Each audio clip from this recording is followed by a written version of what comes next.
E prima di introdurre la naturopata Before introducing Milena Simeoni,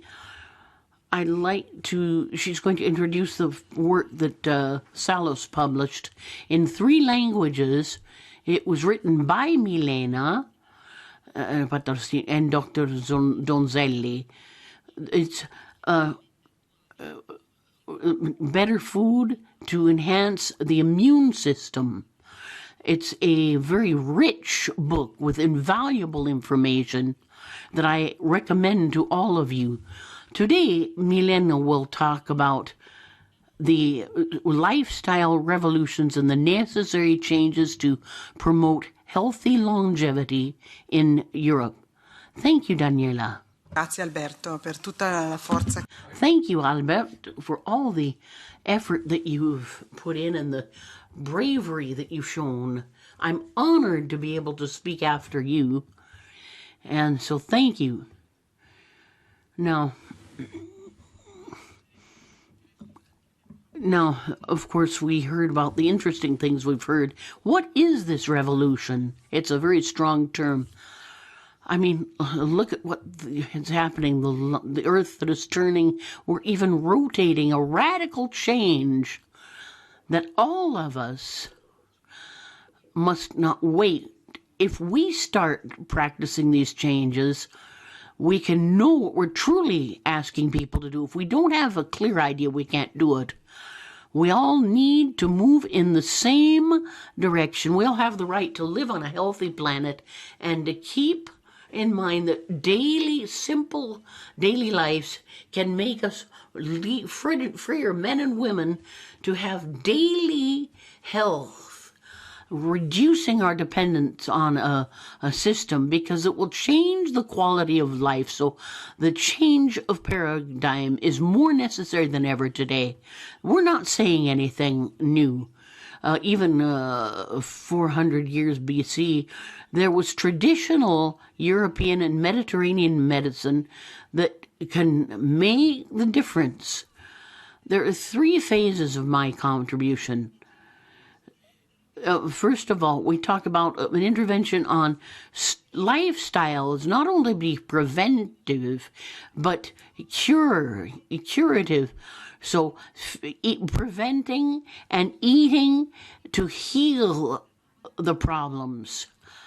And the idea is to get the individual who actually produced his health. It's better to know that they have produced the disease and why, and what the disease is, and know how this person is behaved in their life, so that we can intervene on the lifestyle. Then we have to look at remedies which have a less serious impact on the environment. And then we can use iron, but it's a very simple medicine. Now, we've got to see that in the COVID period, what did it emphasize? That there's a great void in our system. We lack the promotion of health in connection with environmental sustainability.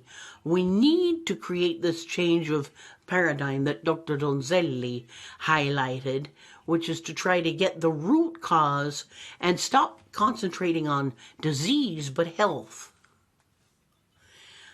To our minds in SALUS, we can make a difference in a very short time, because some people are prepared to promote health and environmental sustainability.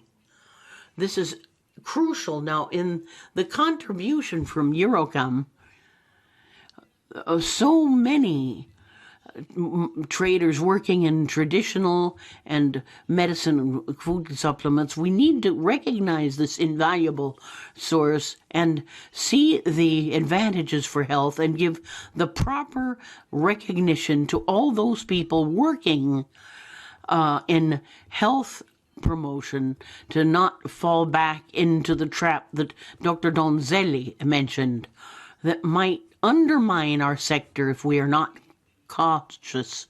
So now you can see this slide that was presented to the EP in 2019. And we've got to carry out this interdisciplinarity and change our paradigms, recovering what we have, and involving all professionals in this aspect, the promotion of health, a holistic vision in connection with the environment. We need to follow the WHO's directives and guidelines on this, and properly remunerate as with a model that will pay for health, working it and putting it in a social sphere, educating people that health is an individual and collective good. I have to learn to promote health. We've got to allow the schools to teach people, and everybody, wherever, we've got to have health produced in all areas of life. Ma dove sono andata? Non so dove sono andata, ma eccolo qua. Sì. Perché sto guardando lì perché non... Now, sorry, there's some slides that we don't see too well.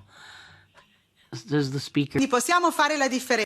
Now, we can make a difference here. As health promoters, we can teach people to have healthy lifestyles for individuals and the environment and get all people involved so the system is more capable of generating health. Throughout all my experience, I have been lucky to work with Dr. Donzelli and Berrino. And what has allowed me to do what I'm doing is because I have always been involved with the health promoters. I worked with the schools. I've worked in Switzerland. For me, health promotion is the way that will give us back the freedom that we want. Now, how can we look at this new situation? Well, I like this idea that Carmen Di Lauro organized this intervention, this contribution, where she presented an idea as to how we can, what we can call the carriers of cross-cutting health, promotion of health and sustainable, what can be done. It has to be done in an organized way. There are many studies where we use the possibility of collecting data to teach our students in a validated way from a holistic standpoint. And I explain in my book, I explain what quality of life, how to deal with anxiety, depression, how can we follow the situation without undermining the individual role. We must create instruments that will allow us to measure different things. One time, my friend, a friend of mine was, you can't think that the thermometer measures blood pressure. Yet it's an excellent instrument, but we have to have the appropriate instrument for measuring different things. And I'm thankful that through our studies we can create the proper instruments to measure and validate holistic methods which are within a whole all-encompassing system. We've got to have people to take leaders in and know who they are so we can make free choices, and we've got to know what we're putting forth, because those working from a holistic point, it has to be somebody who can coordinate activities individuali to promote individual changes. di questa We took we did a first activity. We had a confrontation between this holistic world and the reductive world of science, and we discussed things. And there was a study that my dear friend Donzelli explained, that we had a great level of data collection from the holistic standpoint. And Dr. Donzelli expressed this view from the holistic and the nature view, and as to how to produce health and sustainability. Now, it's a protocol that has been established over the last 30 years. Now, there are different schools of thought, but we need to focus on the fact that health must be promoted and sustainability. We've got to give the individual back, give back the power to the individual to control their health. I mean, of course, health can be promoted by food, exercise, movement, meditation. There are many types of exercise to promote health, and they all are interlinked. Now, in our studies, we've seen connection between headaches and intestinal functions. We've learned fear can influence it. How can we deal? Can we use meditation, writing, running, rather than using all these things that may help the individual produce health, and not using things that may undermine it? We want to help reduce the use of medicine, and this would reduce the environmental impact.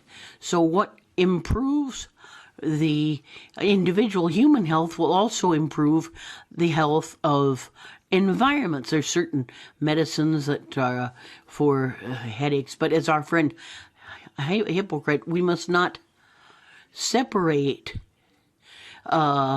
aspects to reduce to one thing. We need to look at a more complete panorama that can put the symptoms in context. These studies have been studied. We used medicines for migraines in this study. There was a doctor in neurology for carrying this out in Piemonte in Italy. We've carried out this study as to the use of these medicines, and the ethical ethics committee. We started the study. We have the staff working on a study, and then you've got the doctors, and then there's those operators who are doing a different type of training. The idea is to try to find that, improve that the getting two or different systems working together could create better results. We did with women from 18 to 75 years of age who had migraines chronically, and they can undergo preventive therapy, but we have to see how these migraines develop. We have to also give them some neurological, to have them see neurologists, maybe give them therapy to find out what the costs are. There were 10 holistic treatments given, and then we looked at their lifestyles that could lead to depression. Then there was PCR, and then there were 6.5 hours of meditation, yoga courses online, and then 3 monthly video calls. I'm just saying the experiments that we've been doing. Now, at least 50% there was a 50% effect, and there was a reduction in these migraines, and those participating in these courses. There are 22 women we only had 12% of the necessary funds, and there were around 70 trainers. There were some Zoom directives, and we're going to try to conclude and get the results from the study. The interpreter did not get all the figures. She apologizes. But I'd like to say the preliminary results are quite encouraging. But we've only evaluated 10% who have finished the course. But we have to be cautious. We will not yet present the results, but they're encouraging for the time being. If we're talking about healthy longevity, for healthy longevity is not only measurable lifestyle, but there's also resilience. We've been to meditate also. It's not just material, but spiritual, and be able to dance in the rain without waiting and expecting it to stop, let's say. And then there's the changing of cardiac rhythm, because it can help us achieve longevity, healthy longevity, and resilience. And you can see that the changing of cardiac rhythm is synonymous with health, when you can change the time between one beat and another. There should be different variations. The higher it is, the more healthy we are. When it's low, you're less health. And when it's high, the sympathetic and parasympathetic systems work together. Now,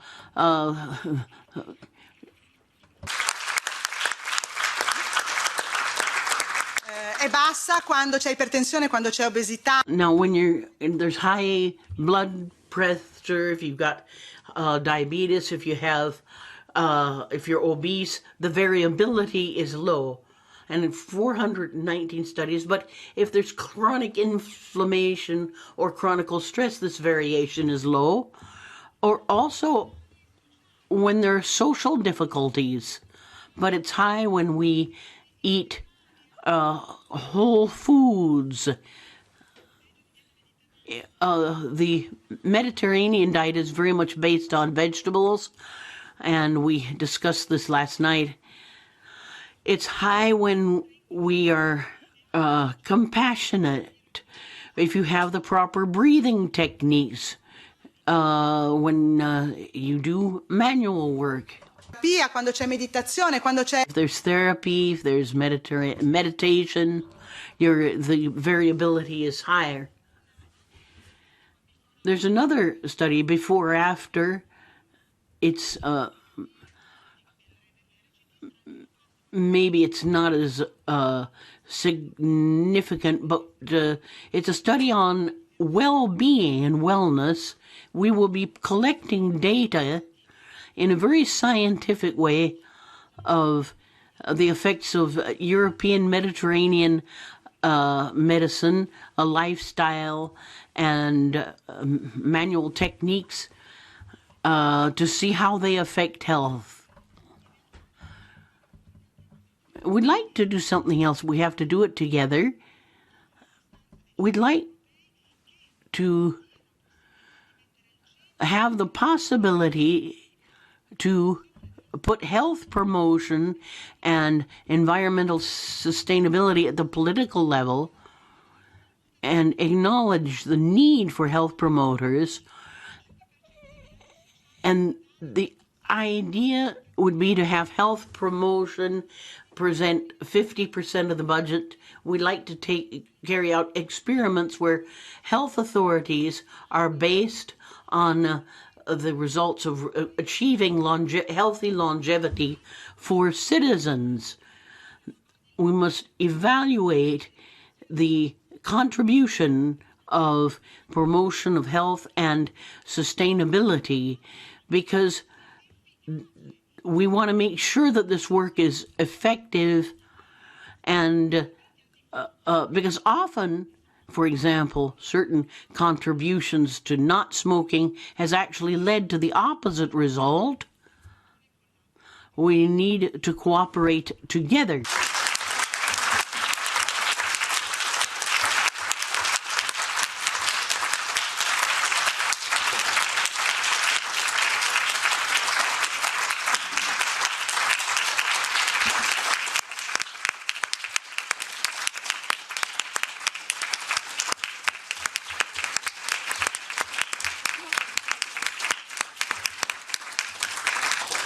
Grazie. La naturopata Simeoni riesce sempre a trasportarci. Naturopaths are often able to really give us the energy and convince us as to how important all this, with all their heart. This is truly an emotional situation.